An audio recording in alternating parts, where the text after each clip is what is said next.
Here's what I think GSP's plan is. He comes back. He fights me. He beats me. In the time that takes, Damian Maia beats, because he's matched up with Jorge Masvidal, beats George Masvidal. Then he fights Tyron Woodley. He believes, because he said this, that Maia beats Woodley. And then from him fighting me, he then fights Maia. He relinquishes the 185-pound belt. Then he goes for the 170 belt. He fights Maia because stylistically it's a good fight for him, because George is a great wrestler and he's very, very accomplished at jiu-jitsu. I think he can do what I'm going to do to GSP, stop his takedowns and win the fight on the feet. Then from there, he spoke about this, then he's going to relinquish that and then fight Conor McGregor for the lightweight belt. That is his master plan, I guarantee it. And if he could pull it off, then he would definitely go down as the greatest mixed martial arts fighter in history. But that's a lofty plan, because step one is going to get past me, and obviously I don't plan on letting him do that. And then to become a 3-division champ right off the bat like that, that's not easy. I think that's his plan. I don't know if that's, obviously that's speculation on my behalf. Would the UFC be happy with that? I don't know. Maybe, yeah, because, the pay-per-views, if he beats me and then fights for a title at welterweight, that's going to do massive numbers. And then against Conor, that would be astronomical. And I guess that would give him time to work down to 155 from 185. So I think that's his master plan. What do you think, RJ? That is a hell of a full calendar. Let me get this straight. Georges St Pierre wants to come back after 4 years away, beat the middleweight champion, go down to 170, beat the welterweight champion, go down to 155, beat the lightweight champion. I'm looking at my calendar, and it's literally just like, do laundry and weed the garden. His has become a 3-division champion and beat 3 of the baddest men on the planet all before he orders breakfast. That's very, very...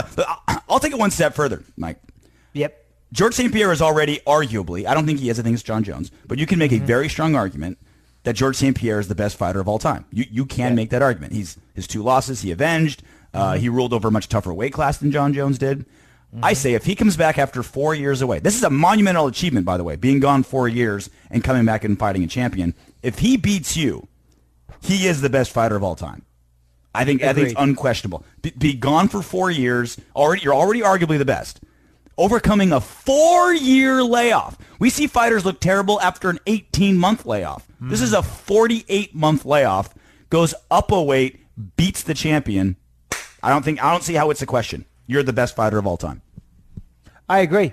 When you put it like that, it's hard. Because as you said, he's already in contention. He's already up there in those discussions. To come back, beat myself, go up a weight class, win another belt, another class. Yeah, I agree. But I do think that after that, then he's going to fight at his weight class at 170 and then go for the big, big money fight against Conor, which would be almost as big as maybe Conor versus Floyd. I mean...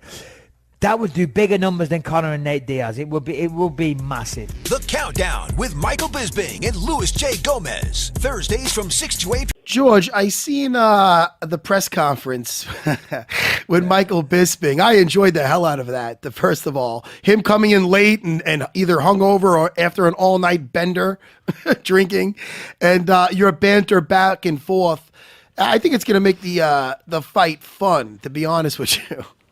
Did you enjoy that press conference, or does he get under your skin at all? You handled it like a professional. Well, I don't really look, Matt. I'm going to tell you the truth, man. English is not my first language. I speak much better English than before. Yeah. And also, it's not that it's not my first language. I'm just not good at trash talking. Some guys are just so good. Like Charles Sonnen is amazing. Conor McGregor is amazing. I pick my fight very carefully. I cannot get into a war of word, even though I don't consider Bisping as a good trash talker. I think he's horrendous. I think he's terrible. He's not even good at trash talking. The only thing he's doing the best thing for me. The more he talks, the more he embarrasses himself. So I don't really care.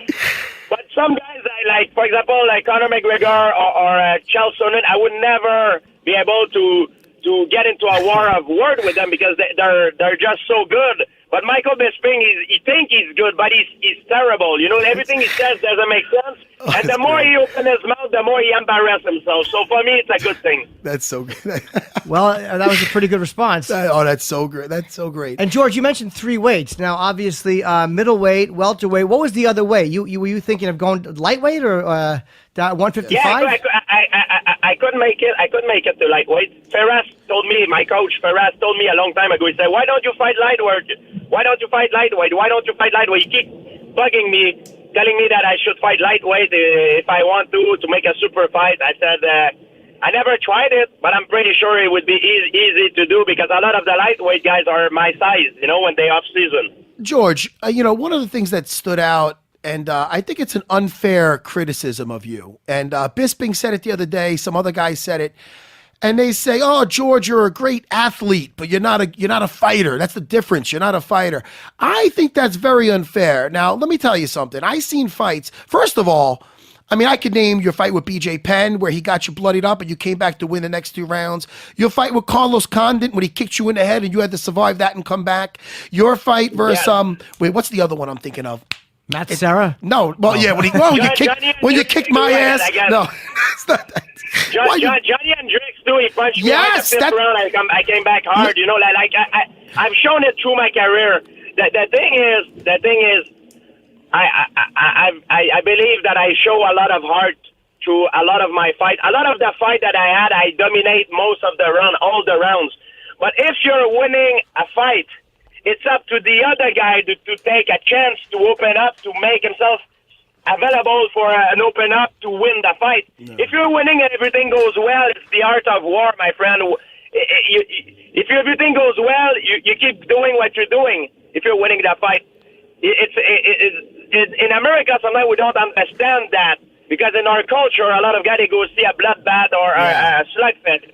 But if you go in Asia, they understand that very well. It's the principle of the art of war. You know what I mean? If I'm losing a fight, if the fight is tight, I need to open up. I'm gonna have to take risk, and I need to open up, and I'm aware of it. But a lot of the guys that I fought, I would say I beat them mentally before that I beat them physically in a fight. So they accept the defeated even before the end of the fight. So that's why the fight, I got a lot of criticism being boring because the guy, they didn't open up to me, and I was just winning. If I'm winning a fight and everything goes well, it's up to my opponent if he's losing to open up and create opportunity. Me, if I'm winning, I'm just going to keep doing what I'm doing. I'm winning. You know what I mean? I'm doing very well. You know what I mean? That's a real strategy of fighting. You know what I mean? Yeah, well, and if you don't do it that way, most of guys that don't do it this way, they have a very short career and their health is not very good at the end of their career. Well, I think that has to do with a lot of your success. I mean, again, I said it before with John Danaher saying, he says it, George is a master of the shoot box. That's what he says. I call it, when I used to spar, I used to call it feet the floor. But from closing, you have a very good, and I felt it firsthand, especially in our second fight, you have a very good sense of closing that distance, and your timing on your takedowns is just uncanny. It's just so on point. Like, for instance, when we were fighting our second fight, and you have a very good jab. You were jabbing me in my head. There's times in sparring when I let guys jab my head, and I wait like it's bothering me, and then I get close and I fire off a right hand. When you're jabbing me in my head, I remember being like, all right, keep doing it. I'm going to get you. And then I threw the right hand, and you shot exactly when I tried to hit you. And I was just like, shit. Well, Matt, the main reason is that happened is because you knocked me out in the first fight, so I knew your right hand was very dangerous, so I was aware of it. Well, I'll tell you, George, I mean, people, they bring up the first fight a lot, but, hey, listen, as far as I'm concerned, we have a clean slate because you got me back in Canada, my friend, and you were on point in that second fight. And at my very best, I feel in that fight, I might have went the distance, but I feel like you were just so on point. You outfought me, and you were phenomenal in Canada, buddy. But thank you. We both have our day. We both have our days. We have. That's right. We have a clean slate now. We both had good days in there with each other. Yes, exactly. And have you seen Hendricks move up to 185? And what did you think of him against Hector Lombard? How good did he look at 185? He looked very comfortable. I think he's comfortable, but I believe the best Johnny Hendricks that I've seen is gone. When he fought John Fitch, Martin Kaufman, Carlos Condit, when he fought me, I think this Johnny Hendricks is gone. I didn't feel the same pop, the same explosiveness, the same...